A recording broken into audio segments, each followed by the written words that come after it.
Welcome to another episode of Round the Table, this one for October spooky season, so everybody put on your best scared face. We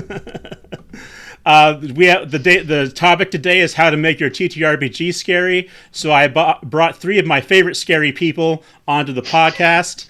My name is Syzer, I'm your host, my pronouns are he, him, and without further ado, let's introduce our guests. Anya, if you'd go ahead, please. Yeah, absolutely. Hello, my name is Anya. My pronouns are she, her, and I am a professional game master and TTRPG writer. Cool. All right, Big B. Hello there, my name is Big B. My pronouns are he, him, and I am an amateur game designer and supplement writer. Well, you put out a game. I don't think you're an amateur anymore, my friend. You know, if you have something to sell, then you are not an amateur. Yeah. People are buying your stuff. You're a pro now. Yeah. Oh, okay. You can say indie. Yeah, there you go. Indie designer. All right, and Waywright. How's it going? My name is Paul, actually. You're welcome to call me Waywright. My default pronouns are he and him, but I've answered to worse. So I am also very much an indie developer, but I would still qualify as amateur unless a couple of sales on itch count, which I really don't.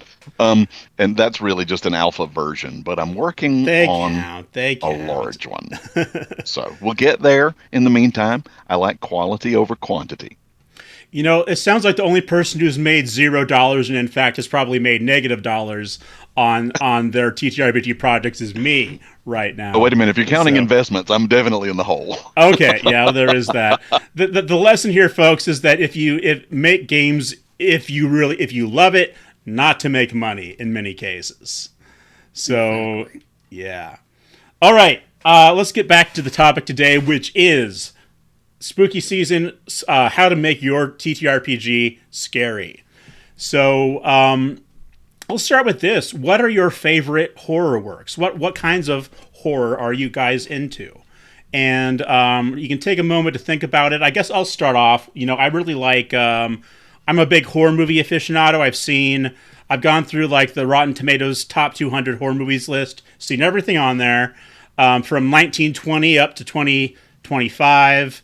I've seen a lot, know it all. I really like John Carpenter. My favorite classic actor is Vincent Price, and I can talk to you about a lot of the different decades of horror. But anybody else would like to share what they're into? My wife is more the video horror person, but we own virtually everything Stephen King has ever written. Ooh. So video and books and everything else.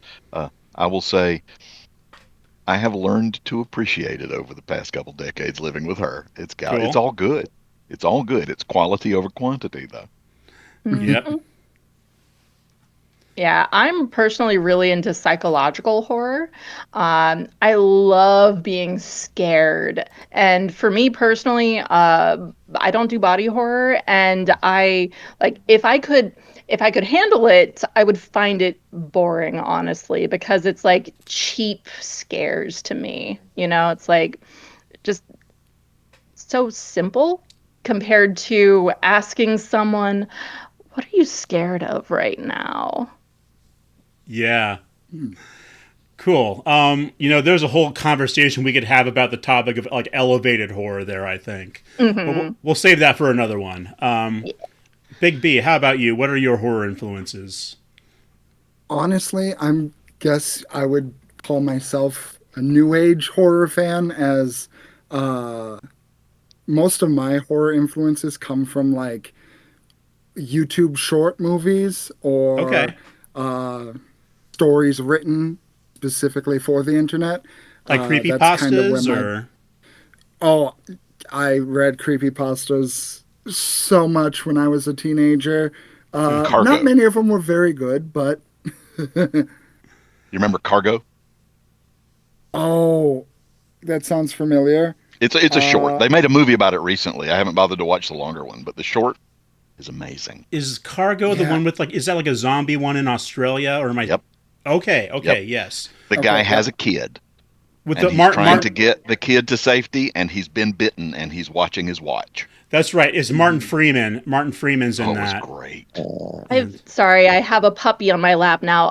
I've seen the short, and isn't that the one where he's trying to save his baby daughter, and he's turning slowly into a zombie? Yes, Okay. and he wants Yeah, to yeah, I've get her there seen without that. It eating was her. You know, devastating. it was so Yeah. good, and Oh, it's all psychological because the fact oh that he's yeah. turning into a zombie is But just he's a plot still device. trying to protect the daughter as well, so he does everything that he can to keep her safe from himself as Yes, well. Oh, Yeah. You that's know, horror. That's beautiful. there's some good stuff in the zombie genre if you want to dive into it. That I watched The Girl with All the Gifts with some friends last night. was good. If you've seen that, yeah. The book was better. It's about like this group of kids who are being kept at this facility, and what you slowly find out is that they are the like children of people who have been infected, and they too have like that hunger. But this one particular girl, Melanie, seems to be able to control it to some degree. So it's all They're about super what. smart. Yeah, it's a lot of it's from her perspective, and it talks about, and she makes some very big decisions for the fate of the world in that movie, and you can kind of understand why she does what she does, even if you don't agree with it. But anyway, I could talk about horror movies all day, but we're not here to talk about that. We're here to talk about horror games. So, what do you think sets like horror tabletop games apart from other forms of horror media, whether it be like films or books or video games? What is it that would draw folks to a horror TTRPG rather than just to go and see Sinners or Weapons in the theater, Nothing is as interactive as a role-playing table. Mm-hmm. Ever. I mean, I don't care how good your video game is. If I describe it well, you can smell it. Mm-hmm. You can't do that with TV. I may not actually have to light the smell in the room, thank God. I don't want to smell the zombie. But the point is that I can describe it the way your throat starts to close because of the fear that's accumulating, the way that your stomach is killing you from the hunger, and you can feel it because of your imagination in a way that video games and movies really almost cannot do. It's interactive. And with and most not only that, but also all of my games have lines and veils. We all know and we have all agreed to the levels of what we allow. So it's also, you never have to worry about something that might be triggering to you just randomly showing up. Like And that's my customized sister is per table, per rewatching game. Sinners. My sister is rewatching Sinners to make sure that I can watch it before I go and watch it. Because there's some things in the description where I'm just like, I don't know if I can Maybe handle not. that. But everyone has agreed to and consented to these base level like lines and veils for what you are going to experience in the horror game. And it might be that you suddenly realize, oh no, there's an extra thing that I can't know, I need to X card that. But also you're able to X card it as well. So there's that safety in the horror, in the fear as well. Yeah. And I would also say that the sheer unpredictability of every table is what really gets people involved because, as we were saying earlier, you can have a video game or movie, but you know how it's going to go to a certain extent, no And they matter how play well to a it's market. written. Exactly. No matter how well it's written, no matter how well the paths diverge, they're going to come to a certain point. With a table, that's not necessarily how the end is going to come to be, and a lot of times isn't how the end comes to be. And It almost never is. that keeps everyone, including the game masters, on their toes. And Absolutely. the flip side of lines and veils is that you can also sit down with your table and go, okay, we're definitely not going to do this kind of body horror. But somebody can say, yes, but I really like this thing. And so you can tweak up those other end of the elements. So you get to customize in ways that I can't imagine trying to write a video game that would do that. Oh, no. It would be so difficult. It's slash impossible. You can't cater to everyone when you have such a broad audience. But when your audience is 4 or 5 people and yourself, like, you can narrow that scope. Most definitely. And I think what Paul is saying is a good point, because, if you really want to do a certain kind of horror and everybody agrees to it, if you've got that consent, turn it up to 11, Yeah. It's Light that sucker on fire. It does not mean that you are having to just hold yourself back. It's letting you know where you can let it out. Yes. But on the topic of safety rules, is there anything that you all do in particular, anything more that you do for a horror game in your session 0 than you would do in like a D&D game or any kind of sort of standard fantasy type or sci-fi type of game, non-horror game? Content warnings. Absolutely. I mean, I don't want to spoil the surprise. I can tell you, okay, I'm not going to tell you where the plot's going, but is anybody going to have a problem with, we won't do that? You definitely and want it's to do definitely like making sure that everyone's on the same page with things. I'm actually more careful with lines and veils with horror games than I am with others. I'm always careful with lines and veils, of course, but it is especially important in horror to make sure that we are all understanding where our baseline levels are for that. You're really there for people to push your buttons, so make sure that you're getting the right ones. Yeah. And, I've been in a situation with someone in a movie once where they came across something in the movie that was really triggering for them. And, like, you do not want to be in a position where you're seeing one of your friends be, like, re-traumatized or traumatized by something that comes up. That is a place that no one wants to be. And, it's so much worse when it's your fault. Yeah. And, I felt bad because I just wanted to talk about the movie later, and they were like, "Oh, I did not like that." I'm like, "Oh no!" Felt really bad about it, but we're still on good terms now, so we were able to get through it. But now, when I go to see movies with that person, I send them the synopsis first, so they know what's going on there. You got to be careful. You got to be careful, folks. It is scary. It is a tightrope to walk. Because I remember when I was trying to organize my first horror game as a newer GM, before I even got to the part with the actual horror, I had actually crossed one of my players' triggers. And it wasn't that it wasn't communicated, it was that I just literally forgot. And it was a situation in which it took a lot of, one, release the ego and not defend yourself in the situation, learn from it. And 2, when mistakes like these are made, the best thing that you can do is, for one, back up, erase that situation from even happening in the first place, and try to, do listen to the person that was had their lines crossed and see where they are comfortable from going from that point. Yeah.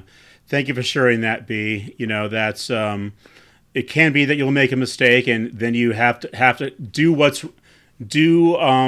it takes a lot of listening and good communication at that point to make amends. So, yeah.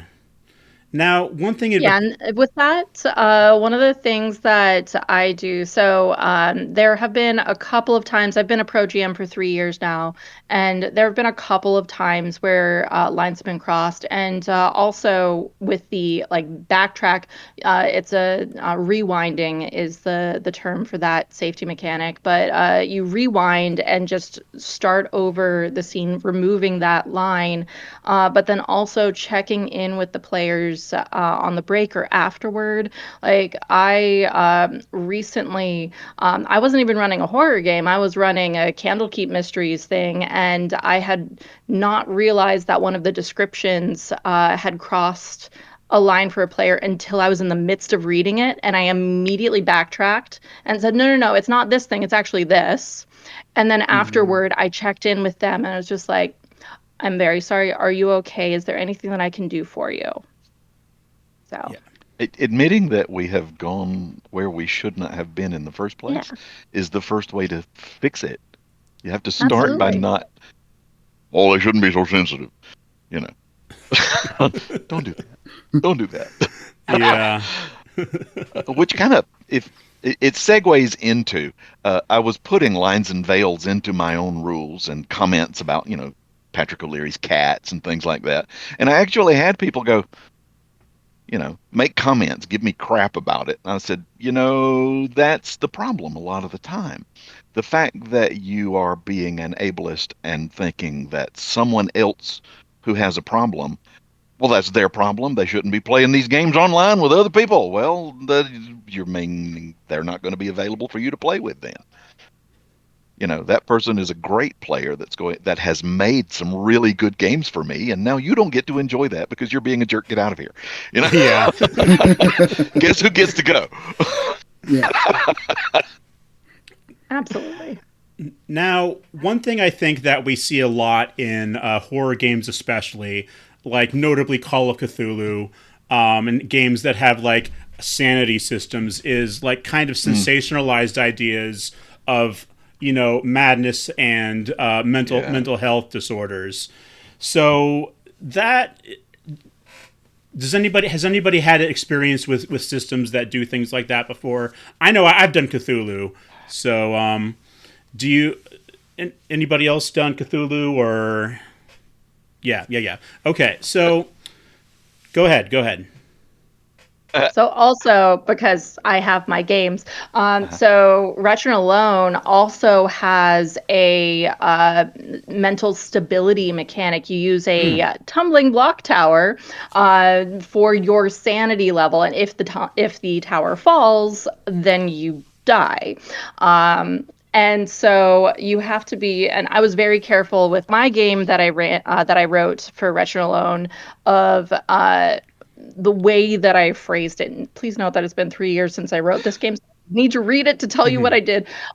But still, like, RP it's Jenga. definitely something that you have to be delicate about because it shouldn't be a mechanic and you shouldn't sensationalize. Mhm. Yep, Yep. that's neat. Yep. Now I will say I've had fun with some of the Call of Cthulhu stuff, but I think it's important to recognize that to like be pay attention to the people and talk with people more about their I don't want to say their history and what they need. It's very important to pay attention to mental health needs when it comes to portraying mental illness or the sanity, because we all know that this is not the way that insanity works in real life. You're not going to see some kind of creepy critter and then like to pull up a thing that happened to one of my characters in a Call of Cthulhu game, get an eating disorder where your character wants to eat coal. That's never happened to anybody. So, well, I hope not. I'm Anyway, sorry, what? yeah, It's probably happened to somebody, but it's not it the probably norm. happened to somebody. It was a mod. It was actually a module where we were in a steam ship. We were in the Lusitania. If you're familiar with that Okay. ship, which was there's a whole thing involving World War One with the Lusitania and all that good stuff. Right. It was But a fun module, but everybody's got to be on board. with the kind of things that it does. So Also, there's a lot of games with dice rolling tables, and sometimes roll one and roll two don't necessarily match up very well. You got to be able to fake it. yep. So, Yeah, in Yulfe, I wanted to tackle something similar to sanity, but obviously not going into, judging, critiquing, sensationalizing mental health. So, what I tried to do is I created a personality change system mm, when they're faced with either temptation or madness, which is from two different dimensions. Long story. Essentially, if you fail the constitution check to kind of stabilize yourself, you go under a personality change. And that's not like something as drastic as an eating disorder. It's more like your character has a bout of frustration, anger, maybe jealousy. It only lasts for a short period of time for like maybe the session, but if it happens repeatedly, it's more of like building uh it's more of like building a response to these things. Yeah. And if it happens so often, then it will become more of a permanent staple in the character. Okay. But this is more of temporary, challenge your character and your role playing skills into seeing how your character would react when dealing with different stimuli. And that's like a mechanic that I think probably would need to be communicated to the players before play begins. Oh, yeah. That this is the kind of like you're kind of taking on like an acting challenge, right? An impromptu acting challenge. Like this happened to your character. Now it might change them in this way. So now you have a prompt to act in a different manner. So that's I one would of the best enjoy that things about personally. But gaming horror, though, is because you get those, oh my gosh, this has scared me so bad that I'm not going to be quite the same ever again things. Yeah. You yeah, know, sometimes you want cool. that to actually happen in a good way. It can, Yeah, Hmm. for sure. Scared straight. This is the turning it up to 11 part, right? Cool. So, what are some tactics that you, as GMs, use to deliver your particular brand of horror? Do you have like a go-to, like whether it's a tone of voice or a certain kind of delivery or something else that you do to sort of bring up the tension or however you like to deliver your scary. I usually So go ahead. uh I always go back to this three-part actual play that I ran. It was Candela Obscura. Last year I ran this game, and I wove in like each individual session had its own assignment, as they're called in Candela. But then I had this overarching plot where my players had given me a ghost that they were keeping secret. And I slowly started bringing that ghost a little bit more to life. She started off as just this like glowing ball that didn't have any of her memories, didn't know who she was, anything like that. But she slowly started to take shape.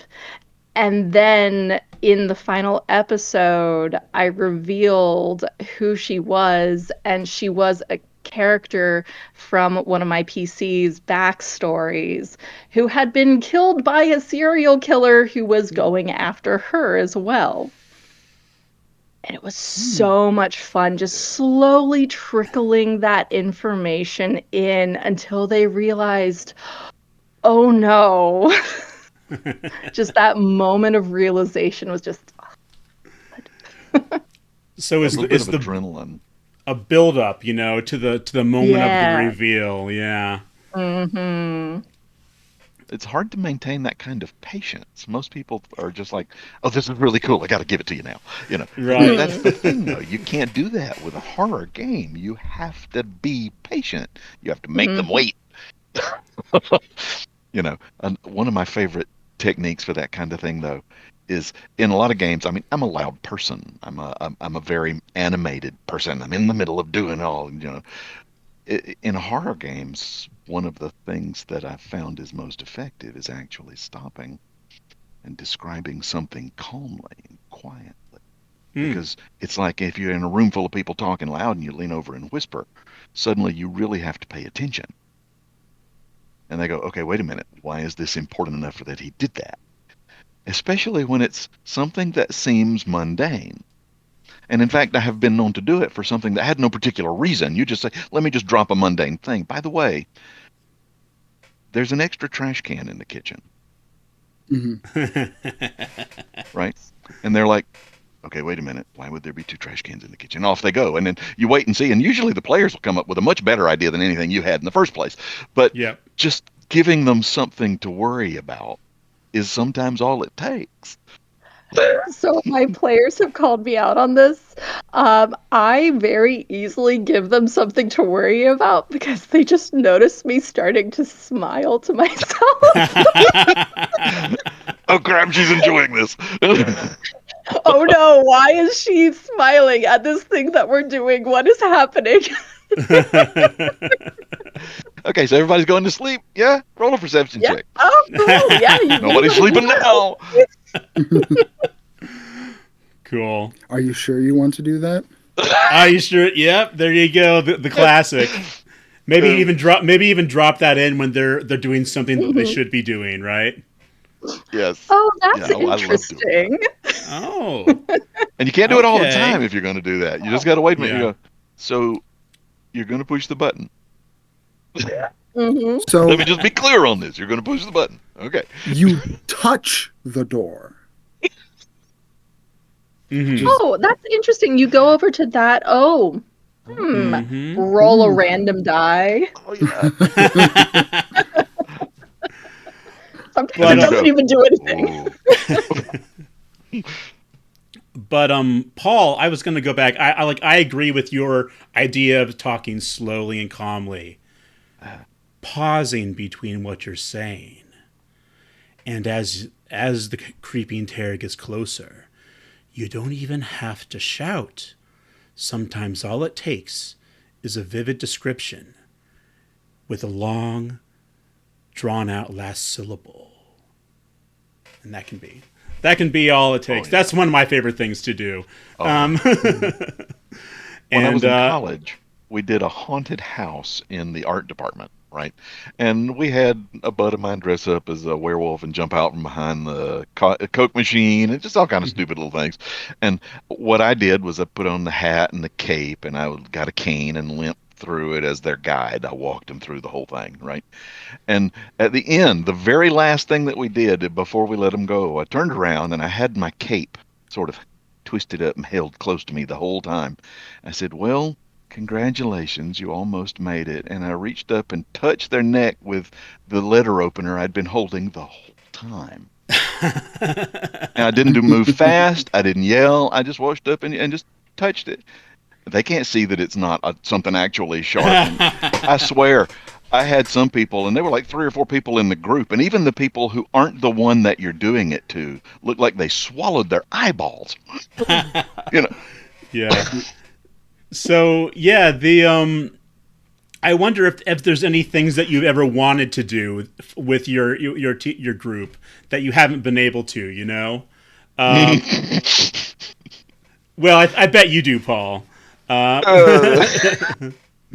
have lots of things, but I usually don't have a problem. I have some very open-minded people, and they let me just be all kinds of mean to them. Gotcha. Well, how about this? Have you ever, if you've been doing an IRL game, and I know, Anya, you probably do a lot of online games, but have you ever done anything in like an IRL game where you've manipulated the physical environment in a horror game to make things scarier? Like, I don't know, like lighting candles or something, or putting on like, a soundtrack or something like that. So I haven't really gotten to do very many in-person games. Like, I ran 5 Candela sessions at UK Games Expo this year, and those were I can't do math, 3rd through 8th, however many live sessions that I had ever run. The majority I've run over 500 games online, but offline not so much. But one of the things that I did, actually not in a horror game, but how many of y'all know Firefly and Serenity? Oh yeah. Yeah. Oh heck yeah. Okay, cool. I actually won the Crit Award for Best Indie GM for this campaign that I ran. But in it, for context, my uncle's a voice actor, and he was one of the voices of the Reavers in the movie. Oh, And cool. so he recorded Reavers for me for the actual play, and I got to Oh. scare the shit out of my players by playing that recording. That's great. Yep. That was so much fun. Yeah, I haven't had much of a chance to do many in-person games. I think the last one I did was like 2019. But I have gotten some software that allows me to play certain sound effects, and I'll have like the sound of walking in the background when players are trying to sneak around. I've had the sound of breaking glass suddenly, which always gets a jump. Uh, I would say my most in depth was for any of you who have ever played, I believe it's Majora's Mask, Legend of Zelda. Yep.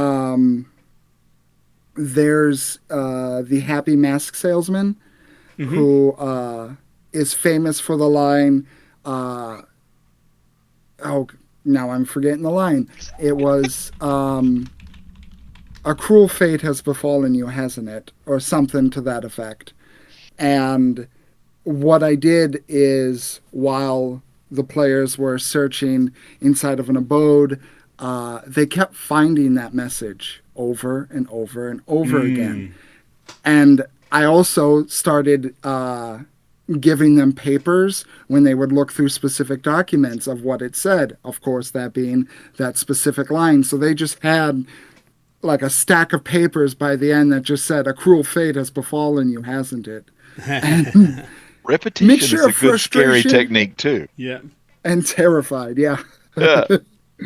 There's something about having, and this is, again, to move back to Call of Cthulhu, it tends to be a very prop heavy game, right? Where you often, if you're gonna have a mystery game, an investigation game, sometimes you have to have handouts for your players, things along those lines. Definitely true in the COC games I played. And have you ever had like a prop in your game that you really? I mean, obviously, you did. It was many props of the same thing. And you ever had a prop that you really enjoyed that really sort of made it, that you thought really set the atmosphere for the tone of the game? Do you remember Ravenloft in D&D? Yeah.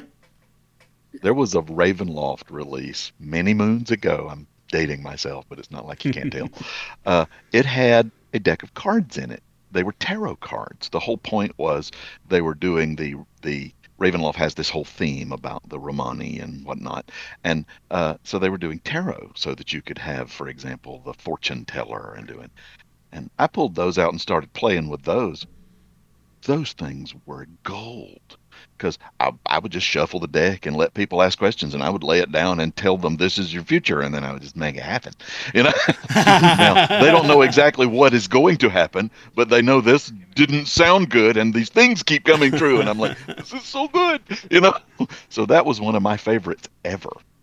You know, highly recommend that. I've tried it a couple of times with a real tarot deck in other games, and it didn't quite work out so well. So I don't know what they did that was so great about that one. It was just fun. Yeah.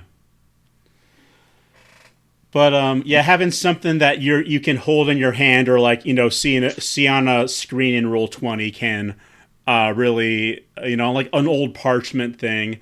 Ooh, or a lantern. Yep, there we go. I've definitely used that in games before. Cool. That reminds talking about Zelda. That reminds me of like the pose lantern that the ghosts have in Zelda games. Yeah. Anybody played Ten Candles? No. I have a haven't, but it's friend. been gifted to me. I have a friend who's run a few of those, so I was reading Mhm. over it to see, and that looks like so much fun. Oh my gosh, because Mhm. the whole principle of the game is here's 10 candles right there. Mm. There's your countdown clock, and Yep. it's a physical, actual candle, and when they're all out, everybody's dead. Yep. You pretty Ooh. much know when the game begins, nobody survives, you know. Mhm. But Well, It, and it, the idea behind it is that you're playing in a dark room, right? So as the candles go out, it's getting darker and darker darker in the and physical darker. room that you're in. If I ever do that, yeah. I'm going to skip one every time so that when you're halfway through, it makes a pentagram. Yeah, I remember, and Andy, if you remember, we were in that, the gaming scene in Germany panel we did. We were talking about games that use candles too. There's more of them than you think out there. Yeah. I googled it, found a bunch. I brought them back to our board game expert, and he was like, "No, I've never heard any of these. That's not the one I'm talking about." But Amazing. interesting. I do like the idea of 10 candles though. That seems pretty cool. Like definitely a good time of year to play that game, right? Oh I yeah, may have to go buy definitely. some tea lights. Yeah, cool. Can I tell you about a thing that I did in one of my games, one of my horror Of Please. games, course. to really that set the stage? I think maybe a little too well, but I did a game where it was a World of Darkness game where everybody played mortal characters, and they were all trapped inside this weird facility, and locked in a room, and there was like a character who was speaking to them over an intercom, right, and kind of laying out what the rules of the game were, that they were going to be playing. And so what I did was I set up a laptop. Oh, hi there, little dachshund. I set up a laptop in the room where they were all going to be sitting. I went back to my computer in another room, closed the door, then I spoke to them through the laptop, and to get them the idea, don't really immerse them. I think it worked a little too well, and I didn't do that again. But I think it was memorable for them at the very least. So Sounds I awesome to love stuff me. like that. yeah. All right.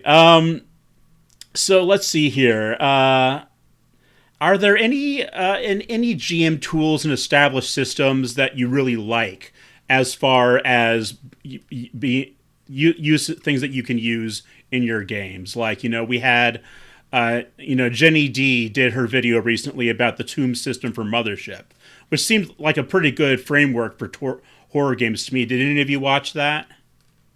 Okay, I'd No, I recommend. haven't, but I've been busy. Yeah, fair enough. If you've got like 12 minutes, give it a look. I mean, not that she needs the publicity. She's doing okay for herself, but Well, yeah, but gotta support. gotta support. True. But Tombs, I'll just go through it real quick. It stands for the T is transgression, which means you've gone to a place you shouldn't have gone to. Omen, which is the buildup of tension before you find the monster, right? And they suggest spending a lot of time in the omen phase when you see little signs and clues as to what's about to happen to you. There's the manifestation where you finally see the monster, whatever it happens to be. And that's where the tension comes to a head and kind of explodes, and you may not survive the encounter, right? Banishment, where you figure out how to get rid of the manifestation, and slumber, where you make your escape and the evil goes to rest for a while. I So mean, Oh, hopefully you neat. make your escape, hopefully you make but your escape. Maybe you do. Maybe you survive. And But you got away. that one sort of takes the is based off of like Alien and that whole series and sci-fi horror, but I think it works really well with a haunted house thing too. hmm Especially That's with the nice. transgression, with the going to a place where you should not be. So mm. there's an idea. There's one idea. Does anybody have? But have you seen tools for sort of structuring your game or for making it memorable for your players that you really like, or things that you've come up with on your own too. I'm more of a. I like my players to be able to explore and, for lack of a better term, side with the horror in the sense that I like to build the tension in that they see what's going on and it's not affecting them yet. Yeah. And they have to be careful how they proceed because any moment that could change. Okay. And I feel like it's for me, it's more engaging for the players to, because a player, regardless, is going to be hesitant because they don't want to die. Um, so if they're more brash and like, oh, the scary thing's right here, I don't have anything to worry about because it's not immediately attacking us. That's great. I'm going to ask questions. I'm going to explore more. But it's in that brashness, they overlook a little something. Maybe it was a taboo that was told to them at the beginning of the game. Maybe it was some sort of thing that in an old story the monster hated hearing or seeing, and they won't think about it because they think they're safe. And that's what I like to do because it combines adventure and horror in order to make a more dynamic story overall. Gotcha. Do you You have warned them. do you talk about it in Yule Fey, or is it just kind of the way you Uh, GM? More so how I GM. Yulfe does encourage like getting to know the monsters essentially, but yeah, it's more of just a specific approach on my part. Cool. No, I Yeah, I like can't that. think of any particular mechanics personally, but I come at TTRPGs from a theater background. I've been in the theater since I was 10. So I am always thinking about how I can yes and what my players are doing. Standard And improvisation. I love that idea. Let me now twist it because you've just Hmm. made things worse for yourselves.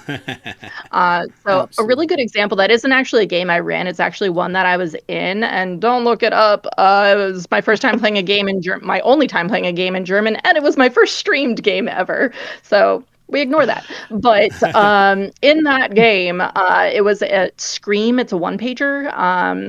I forget what the letters stand for, but basically, we had to reach a certain threshold of something. It's been a while now, I forget. But we needed to reach a certain threshold to be able to survive. And so we didn't reach that, but it was very clearly the end of the session. We had wrapped up what we could.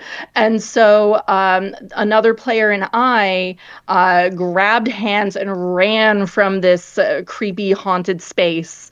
And they asked us, oh, did you reach whatever that threshold was? No. So as you run off, you don't realize it, but you split off, and both of you are holding the hands of the woman who ran the inn in different directions. Ooh. Don't know what happened to our characters, but they definitely died. Yeah. And you can have creepy endings like that in like where you're Mhm. not Yeah. exactly sure what happened in a Yeah. often happens in horror movies, so why not Yeah. in a game too. So One of my favorite tricks for that sort of thing, and like I said, the players will frequently come up with stuff that's better than anything you could have come up with. Always. I I absolutely don't want to believe be that if mean. they're They make going it to worse for them. volunteer it, yeah, if they're yeah. going to volunteer a great idea, I'm going to go, wow, I was hoping you wouldn't think of that, but yeah, that's exactly what whatever. But as a mechanic, aside from just stealing things from the GM, from the players, excuse me, uh, games that are not necessarily horror specific, but it's pretty Mm. common. Games like, for example, Fate have aspects. You familiar with Fate? Right? Not terribly. I, Yeah. Evil Hat, Fate. I highly recommend it if you like narrative-based games, right? The mechanics are simple. You have 5 things about the character that you list up at the top. One of them is their primary sort of "this is me" identity. One of them is their trouble, the problem, and then you have like 3 other things that are going to be relevant. And the whole thing is those are true. Aspects are true. So if the character is an alcoholic, it's a bad example, but it's the first thing that comes to mind. Then when somebody in the game offers them a drink, they're probably going to take it, right? They may not.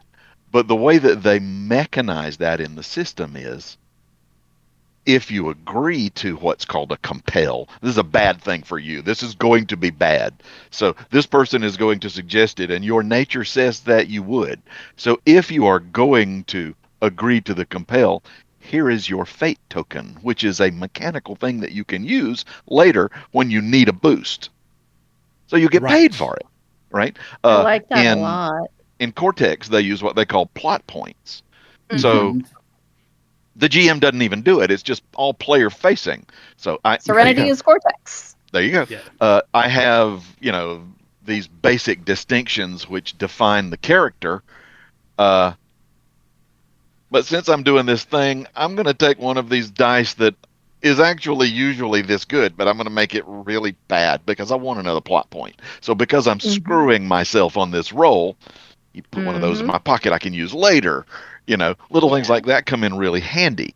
And the whole idea of aspects of the character that are known that you give the player the opportunity to screw themselves with is really a lot of fun because good players want to be scared. They want to be in trouble. They want to have that oh crap moment. They'll do it to themselves and know that they're doing and be willing to do it just on the chance that maybe they get that awesomeness moment later. But if it's a horror game, that it's not going to save you when you get it anyway. But what the heck, I'm going to do it, right? I love mechanics like that. Also, just thinking about mechanics, not in my my own games that I've written, but with Candela is my obsession right now. If you couldn't tell, because I'm running a whole backer kit about it, but in Candela, you have gilded dice and something called drives. And so you can spend a drive to get extra dice in your dice pool. So you're rolling like 3d6s instead of 2 or whatever. And if you roll, here, I'll just roll a bunch of numbers. I rolled a 1 and a 4. So if I roll a 1 on the gilded die and a 4 on the regular die, I can take the 4 and have a mixed success. Or if I take the gilded die, I will fail, but I will regain that drive that I can use later. Something very bad will happen, but I still have that resource that I can save for another time. Yeah. So, yeah. Oh, these are some cool ideas. Yeah. The host isn't getting much chance to put a word in edgewise. Nope, sorry. No, what do you think is the biggest difficulty when it comes to establishing mood for a horror game? Are there any hurdles you have to get over? And I've got an idea of what I think it is. Is what? Players. What'd you say? Yeah. That was my pick, If you've got somebody there who's not there for the experience, it's going to be hard. Yeah. It's a kind of a pet peeve in all of the games I play is that there's always going to be a tendency for some people to play flippantly because that's part of the power fantasy. Oh, look, it's a big bad thing. Pff, I'm not scared of that. Yeah. That's not what we're here for this one, though, guy. Come on. Tone matters. Let's talk about it in advance and agree that these are player characters. I mean, you might be a Green Beret in real life, but you're playing a 90-pound teenager. Don't do that. Yeah. Don't spoil everybody else's game. Yeah. And also just understanding what the tone is. Like at the start, session 0, talk about what the tone of the game is.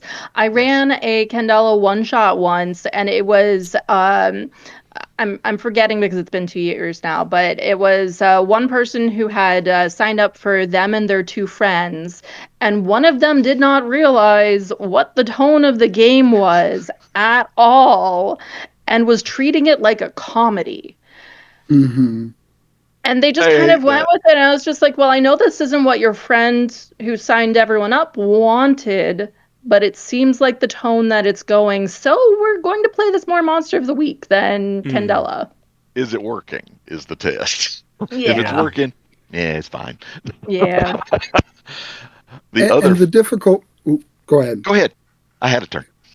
Oh, I was just going to say, and I've also ran into a difficulty that it's no one's fault, Mm-mm. but it does affect the game in that someone's natural fear response is to joke. Yeah. When they Yeah. are terrified, they will start making they will start making light of the situation, which is their version of screaming. And again, it's no one's fault. It's no one's fault that you're doing this because it's just natural. Mhm. But at Yeah. the same time, there can be an effect on the game where, okay, now you're making everyone else feel comfortable, which is a great skill to have as a human being. But Anywhere in the else? game, it's all like, okay, I guess, like you were saying, lean it to more Monster of the Week than gritty horror or what have you. The Also, other I will thing, note, Monster of the Week can also be terrifying if you play it uh, a certain way, but also people do tend to play it a little bit more Scooby Doo. Yeah, Supernatural. Yeah. Yeah, Yeah. totally. Sam and Dean. Uh, the one thing that I like to do when I get the opportunity, you don't always manage, but when that person is, this is actually spooking me out, so I'm going to start sort of joking around about it. Do that, but remind them to keep it in character. Oh Mm. yeah. There you go. If the character is doing it, the other people in character may tell them, or whatever. But it's actually fun then when you get the panic going back and forth between them. And if you can keep them in character, it doesn't matter what they're doing. A lot of the Yeah. time. That's great. That's a great It's note. hard to keep people in character when they don't want to, but I really love to see people who are in the game and you can tell that it's hurting them because they have to step out of character to ask a question to the GM about some mechanic or something. When I play online, I have some Discord games. I'll usually have a channel where we're playing the game, and I will always make another channel for all the OOC stuff. And most of the conversation happens over there. All the dice rolling and the questions and the everything. And then we just go in and post in the actual game channel the description of the events as they happen. But then you can go back and read that one, and it's like, this is more fun. I like that. Mhm. It's harder to do in real time Yeah. because I don't Yeah. have two mouths going different directions. Oh, those players. They Yeah. always they challenge us, don't they? Yeah. Yeah. We Also, love Paul, them just going to point dearly. out that would be a good horror character. Two mouths. Hey. Wouldn't be much fun to be playing if we had no players, though. Yeah. Mm. It's called writing. I had a game, and this is just an aside, one of those things, right? This was way back in college, and it was just a D&D game. I had a friend who said, wow, I like the way you run games, and I got a friend in town who we used to play D&D with. I want you to run a game for us. Okay. So this guy comes in and makes his character, and he sits down and scribbles, and okay, he makes Storm Rider the Crazed. I'm like, okay, at least he's okay. He's in character. That's good. So the very first thing he does is walks into town, unstrings his bow, fires like strings it up, gets an Sure. arrow and fires an arrow straight up into the air. Doesn't even look at it, just puts his bow back on and walks off. And I'm like, what? Why would you do that? He says, I'm chaotic neutral. And I had to chew my tongue. I wanted to reach over and slap him. What I should have done is said, okay, the gods recognize the fact that you're chaotic neutral, and they have brought the arrow back down into the top of your chaotic neutral head. Roll up on a character that's not chaotic neutral. But you can't always do that. So. Right. You can There's a Oh, always whole tell the lone wolf Ah, players, and yeah, you yeah. gotta rein them in. yeah. Uh, maybe there Sometimes the should blue be bolt from heaven is appropriate. maybe there should be another alignment just called, chaotic random or something, you know.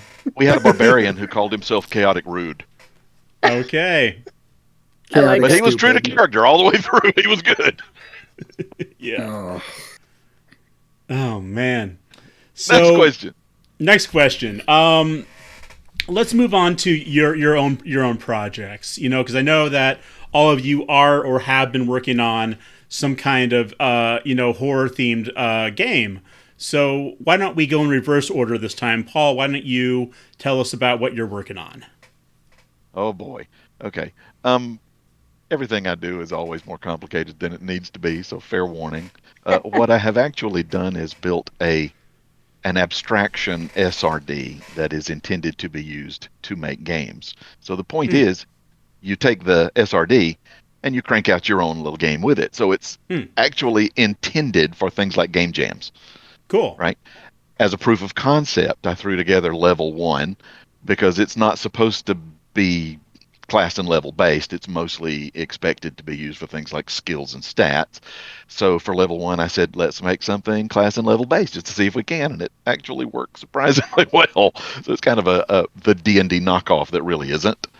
But amongst the projects that are in the queue, the one that's actually relevant here is we haven't renamed it yet. So currently it's called Above the Fog, which is Hmm. the idea is that it's a wind punk, like Sky Pirates game, Yeah, which already I got people going, oh, interested. wait. But the reason that most of the thing is in the sky is because when the comet came down and hit, named Wormwood, it caused this fog to cover most of the planet. And if you go in, you don't come back out okay. Most people don't come back out. And those that do come back out are usually, if they seem okay, they'll go home and everything's fine until they start trying to bring you the casserole dish of the neighbor. Uh, Weirdness, right? Most of the time when you see them come out, it's like Lovecraftian zombies. So they'll be zombie-ish, but with clockwork grafted in. So very Hmm. strange, and nobody is entirely clear on why. Because the point is, the thing that landed has some kind of Lovecraftian horror in it. And we woke it up by being in the way of the comet. It's our fault for being the planet was in the way. So now he wants to kill all of us so he can go back to sleep.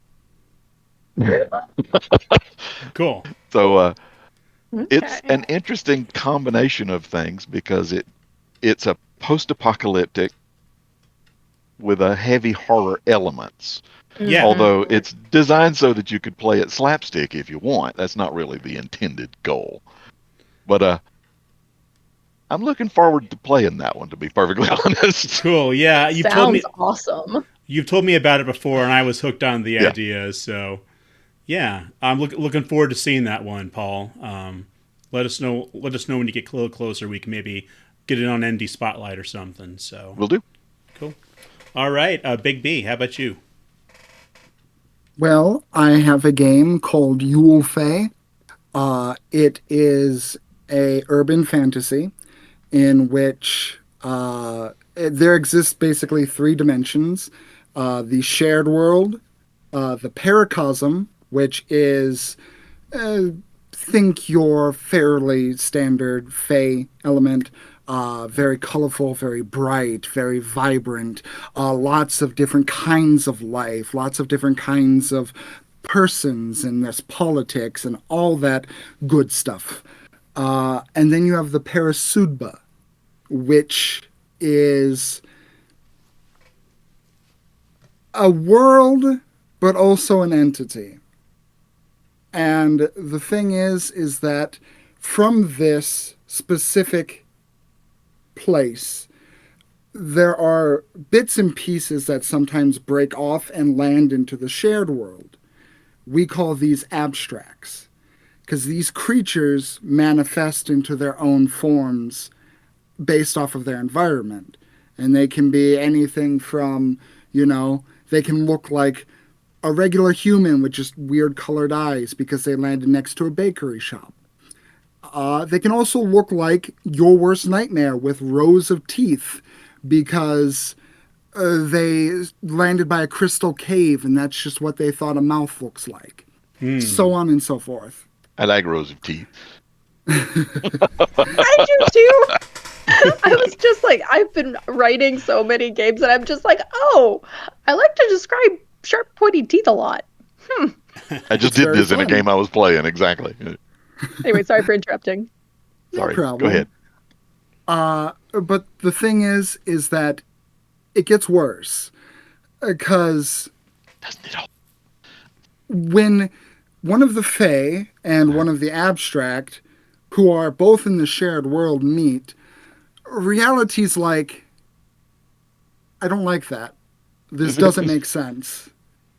We have to combine it and just make it something more sensible.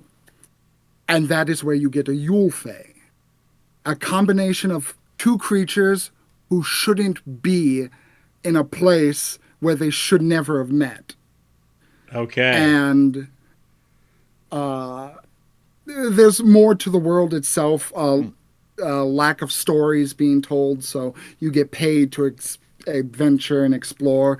But the crux of it is learning about how the combination of elements that were never meant to be, but now are, how they affect one's viewpoint on life and how they go about things, because the Yule Fae are extremely damaged former people, and there's a lot that needs to be done in order to deal with or help them.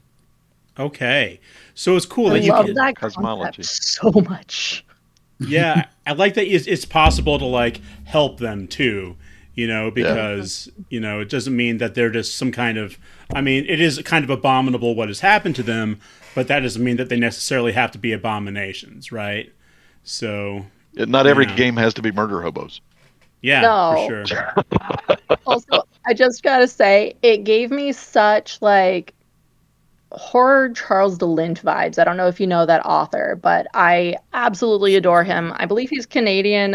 He writes a lot of urban fantasy. He does also write some horror stuff, which I discovered the bad way, that I can't handle. I believe that the book that I read was Angel of Death, and it's a novella that is terrible. Like, it's a good novella, but terrible for me. It's why he writes under a pen name, and that pen name is very specifically the horror books, but that one publication had his real name on it. Anyway, but your game fully gave me those kind of vibes, and it's like right up my alley. Cool. Glad All to hear right. it. Yeah. Well, Anya, why don't you give us an overview of Beyond the Lighthouse that your team is working on? Yeah. So, like I said, Candela Obscura is my obsession right now. It's very quickly knocked Serenity from the top spot of my favorite games. Candela Obscura is an alternate universe 1907 where magic exists, and for the most part, it's bad. And so it warps and changes people and things. It can distort memories and minds. Like, it is fully adaptable to whatever you want it to be, basically. And so it's set 3 years after the last Great War. And for some reason, in the span of 3 years, they discovered electricity and suddenly have radios everywhere. But, whatever, it's fine. But what my it's chill, whatever. But what we're doing with Beyond the Lighthouse is the Candela Obscura core rulebook is very much focused on the country of Hale and specifically the city of New Fair. And that is wonderful and all, but we were just like, but what about the countries outside of Hale? What about playing different factions? Because you play as members of Candela Obscura who want to contain and protect people from bleed, which is the bad magics. and like sequestered away in what's called a lighthouse. And regular people don't need to know about it. We're just taking care of it for you, and you can live your lives. And so we're writing 3 brand new countries for this setting, and they all have their different like cultures and different viewpoints on magic and bleed that are very, very unique. One of the things that we have is outside of hail in the ocean, there's this thing called the vast chasm. It's just the split in the ocean that is perpetually pouring water down, but somehow the ocean level never drops. And we were just like, okay, but what if that tear in the ocean caused a rift in the sky somewhere else? And so we have one of our countries, this massive rift ripped in the sky and started pouring down a perpetual salt waterfall. And this mountain range thrust up from below the surface of the water, splitting the country in two. And so it protected the what remains of the country from that waterfall, destroying everything.